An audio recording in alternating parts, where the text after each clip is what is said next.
nous allons voir comment ajuster notre stock dans le PGI à partir de l'inventaire physique.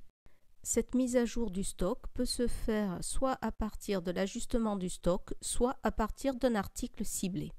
Nous allons commencer par créer un nouvel inventaire.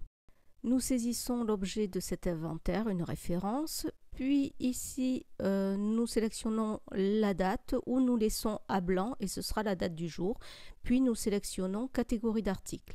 Notre catégorie d'articles ne s'affiche pas, nous allons la sélectionner dans la liste, il s'agit des produits du marché.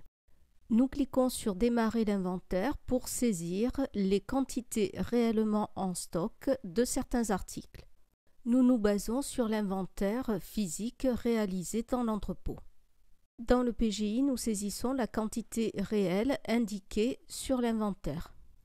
Une fois les stocks renseignés, nous validons l'inventaire pour procéder au mouvement des stocks. Nous allons visualiser ce mouvement en cliquant sur l'article. Dans Détail du stock, nous sélectionnons une deuxième fois l'article en cliquant dessus.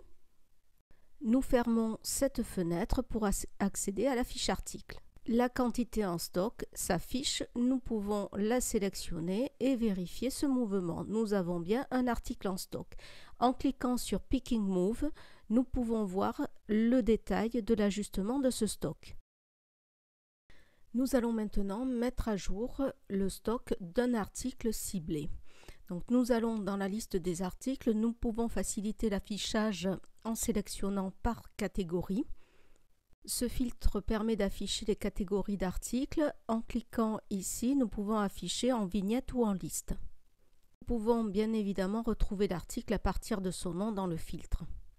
Nous accédons à la fiche de ce produit, puis nous cliquons sur Mettre à jour le stock disponible.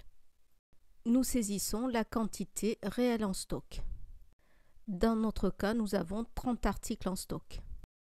La mise à jour du stock apparaît. Nous pouvons accéder à cette mise à jour pour voir le mouvement. Et de manière plus précise, en cliquant sur Picking Move, nous pouvons voir le mouvement de ce stock. Le stock théorique était de 0. Nous avons un stock réel de 30, donc l'ajustement est de 30.